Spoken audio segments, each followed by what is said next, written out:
Welcome to Avanti locks and home tips. Friends, మనం రోజు రకరకాల వెజ్ అండ్ నాన్ వెజ్ బిర్యానీలన్నీ ప్రిపేర్ చేస్తుంటాం కదండి. నేను ఈరోజు కొబ్బరి పాలతోటి కొబ్బరి అన్నంలోకి కాంబినేషను చికెన్ కర్రీ తయారు చేశానండి. ఈ కొబ్బరి అన్నం కోసం నేను ముందుగా పచ్చి కొబ్బరికాయను తీసుకున్నానండి. నేను వండిన రైస్కి ఈ పాలు కరెక్ట్గా సరిపోయినాయండి. ఈ విధంగా మిక్సీ పట్టిన ఈ కొబ్బరి పేస్ట్ అంతా కూడా మనకి స్టెయినర్ ఉంటే స్టెయినర్లో కానీ లేదా ఈ విధంగా క్లాత్లో వేసి కొబ్బరి పాలని పిండాలండి. కొంచెం కొంచెంగా మనం ఈ క్లాత్లో వేసి పిండినట్లయితే కొబ్బరి పాలన్నీ కూడా వస్తాయి. మిగతా ఆ పిట్ లాగా ఉంటుంది కదండి, అది కూడా కొంచెం వాటర్ వేసి మళ్ళీ ఇంకొకసారి 2 సార్లు మనం మిక్సీ పట్టినట్టయితే కంప్లీట్గా కొబ్బరిలో ఉండే కొబ్బరి పాలన్నీ దిగుతాయండి. ఈ విధంగా చూడండి, లైట్గా ఈ విధంగా పిండుకున్నట్లయితే కొబ్బరి పాలన్నీ కూడా మనం ఒక గిన్నెలోకి తీసుకోవాలండి. కొబ్బరి అన్నం తయారు చేసి తింటుంటే చాలా చాలా టేస్టీగా ఉందండి. అన్నం తయారీ కోసం నేను ఒక కడాయి పెట్టాను.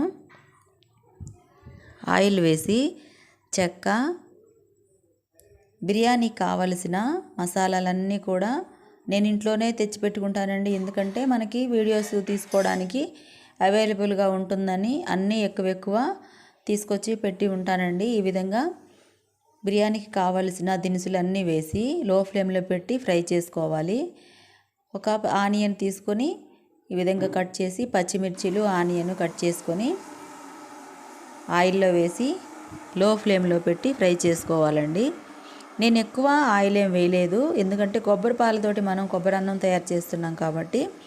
ఒక టమోటా తీసుకొని ఈ విధంగా కట్ చేసి కూడా వేసుకోవాలి.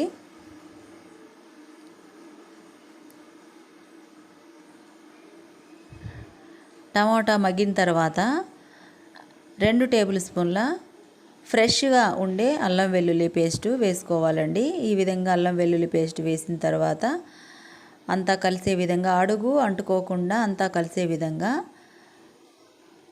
కలుపుకోవాలి. ఒక్కొక్కసారి మనం ఈ బిర్యానీ కోసం లేదా అన్నం వండుకోవడానికి కొన్ని గిన్నెలు తీసుకున్నప్పుడు అడుగు పలచగా ఉన్నవైతే అడుగు అంటుకుంటుందండి. నేను తీసుకున్న మధ్యకాలంలో తీసుకున్నవి కొంచెం అడుగు పలచగా ఉండడం వల్ల అవి కొంచెం అంటుకున్నట్లు అవుతుంది. మీరు మాత్రం చూసే తీసుకోండి ఈసారి తీసుకునేటప్పుడు. నేను ఖచ్చితంగా ఈసారి తీసుకునేటప్పుడు అడుగు మందమే తీసుకుంటాను. నేను 3 గ్లాసుల ఈ గ్లాస్ తోటి 3 గ్లాసుల రైస్ తీసుకొని శుభ్రంగా కడిగి 1/2 అవర్ నానబెట్టి ఉంచానండి ముందుగానే. కొబ్బరి పాలని చూడండి, ఈ కొబ్బరి పాలని రైస్ని ఒకే చోట పెట్టి మనం కొలత కోసం కొలుచుకోవడం కోసం వీలుగా ఉంటుందని నేను ఈ విధంగా ముందుగానే అన్నీ ప్రిపేర్ చేసి పక్కన పెట్టి ఉంచానండి. 3 గ్లాసుల రైస్కి ముందు కొబ్బరి పాలని కొలుచుకోవాలండి. నేను తీసుకున్న 3 గ్లాసులకి 3.5 గ్లాసుల కొబ్బరి పాలు వచ్చినాయండి. మిగతా అవన్నీ కూడా వాటర్ వేసి 6 గ్లాసులు వాటరు, 6 గ్లాసులు మొత్తం 4 గ్లాసులు కొబ్బరి పాలు, 2 గ్లాసులు వాటర్ వేసి రుచికి సరిపడినంత సాల్ట్ వేసి అంతా ఒకసారి కలుపుకొని మనం ముందుగా పుదీనా కొత్తిమీర కట్ చేసి పక్కన పెట్టి ఉంచాం కదండి.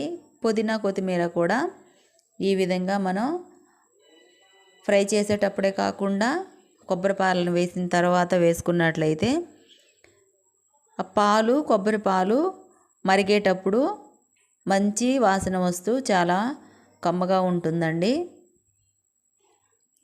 ముందుగా నానబెట్టి ఉంచిన రైస్ని కొబ్బరి పాలల్లో వేసుకోవాలండి.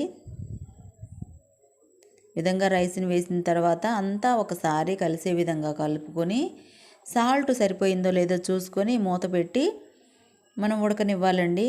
మరీ లో ఫ్లేమ్లో కాకుండా హై ఫ్లేమ్లో కాకుండా ఉడికించుకోవాలి, లేదా అడుగు మాడే అవకాశం ఉంటుంది. కాబట్టి ఈ విధంగా నేను చూడండి పొడి పొడిలాడుతూ ఏ విధంగా కొబ్బరి అన్నం తయారైందో అసలు తింటుంటే చాలా టేస్టీగా ఉందండి.